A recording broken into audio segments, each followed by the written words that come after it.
Denver 303 is back with more videos to check out, with the top 6 places to have fun in Denver, Colorado. We will dive straight in and show you what we think are the top 6 places to have fun in Denver, with Botanical Gardens being number 6 on the countdown. Botanical Gardens have been around since the 16th and 17th century. They were medical gardens, and Botanical Gardens or Botanic Garden has an array of assorted indoor and outdoor plants that will make you take a second look. You will miss the exotic plants you will not see on the streets.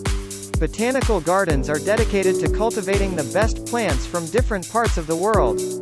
They contain other plants such as cacti and succulent plants, herb gardens, shade houses for tropical plants, alpine plants, and other exotic plants with their exact botanic name.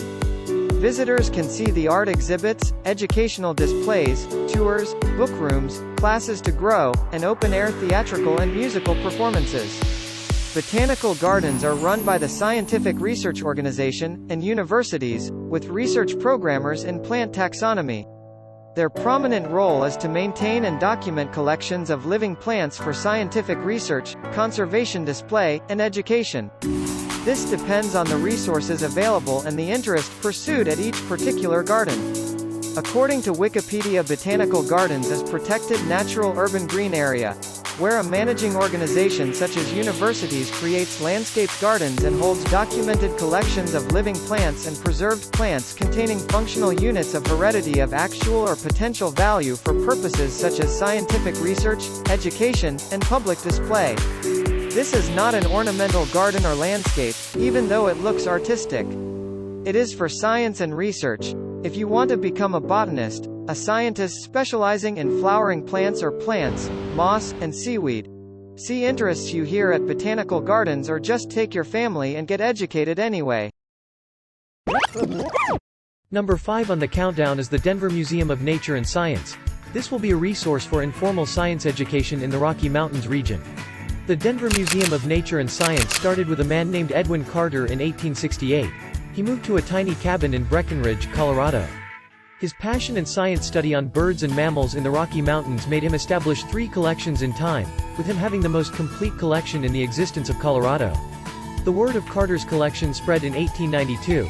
Someone took an interest in his collection and offered $10,000 for the whole thing. The founders also got a group of butterflies and moths and an array of crystallized gold. These 3 collections formed what would have been called Colorado of Natural History. 1908, it was opened to the public. In 1927, a team of Denver scientists discovered 2 stone projectile points embedded in an extinct bison, which means they can prove that humans have been around for more than 10,000 years, hundreds of years before we were believed to be in existence. Denver increased its funding and renamed it the Denver Museum of Natural History in 1948. It was again changed in 2000 to what it is today, Denver Museum of Nature and Science. This building houses more than 1 million objects in its collection, including anthropological materials and archival and library resources. Denver Museum of Nature and Science has exhibits, a planetarium, and Phipps IMAX Theater for lectures, concerts, and films until 1980. It was renovated and reopened in 1983. It seats and shows large-format IMAX movies daily. Did you know that the museum has secrets that visitors can search for, and we want to share them with you, so you can solve the puzzle when you go into the Denver Museum of Nature and Science? It is told that Kent Pendleton, one of the diorama painters, says there are 12 elves hidden in his paintings throughout the museum. They encourage guests to search for the elves with a printable scavenger hunt. In the IMAX lobby, there are paintings there too. There are also Star Wars hidden on the walls within the pictures. There is an anthropology collection that has over 50,000 artifacts from North America. An earth science collection, a health science collection that holds rare, unique anatomy specimens. Space Science Lab is responsible for the museum's scientific instrument collection. Their museum houses a zoology collection of over 900,000 specimens. These are what make the Denver Museum of Nature and Science. See for yourself and check out the Denver Museum of Nature and Science. Moving on to number 4 on the countdown will be the Forney Museum of Transportation. This company was named after the owner J.D. Forney, who started the Forney Industries Inc., in Fort Collins, now located in Brighton, Colorado.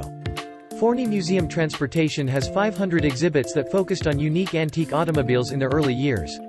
Their focus expanded to other modes of transportation. Forney Museum has a slogan, "Anything on Wheels." In their collection, they have Amelia Earhart. She was an American aviator pilot, the first woman to fly solo over the Atlantic Ocean. Many other accomplishments in setting records. Disappeared on July 2, 1937. Forney Museum has the Big Boy, a type of articulated 4-8-8-4 steam locomotive train made by Union Pacific. Only 25 were ever made. One last thing in their collection is a Forney locomotive. The designer was Matthias N. Forney, a cousin to J. D. Forney. Forney locomotive is a type of tank that Matthias N. Forney patented. That has 4 driving wheels, followed by a truck with 4 wheels. Steam power engines only lasted for a few years. They were replaced by electric engines. Several other manufacturers built this tank type of engine. The one displayed at the Forney Museum Transportation was built by the Porter in Pittsburgh, Pennsylvania, in 1897. The Forney locomotives hauled freight and passengers in the Denver area, the Denver, Lakewood, and Golden Railway. Auraria campus is now the best-known system using this model, aka the light rail. The museum is located in Denver, Colorado. The facility is 70,000 square feet, as big as the Mission Health Medical Center or the Regal Lindbergh Movie Theater. Forney is a great place to visit if you are passionate about cars, or just check out Forney Museum and get educated. Number 3 on the countdown is called Ceramics in the City. You can choose to make your own pottery or paint a mold that someone else made. You can choose to use the pottery wheel. The pottery wheel is where you make your mold. Check out all the classes you can take to help you and your loved one transform a ceramic that you paint, or hand build your mold. The best part is you need no experience, only build what you desire. Reserve your space today. If you look at Ceramics in the City website and navigate to the event section, schedule a time to take a class. Please note that clay projects require bisque firing. Once your project is fired, you may come back and glaze, paint your project. Make an event and schedule a time to preserve your seats today. During the COVID-19 pandemic, you must wear a mask. They ask us to be safe, with a secure environment.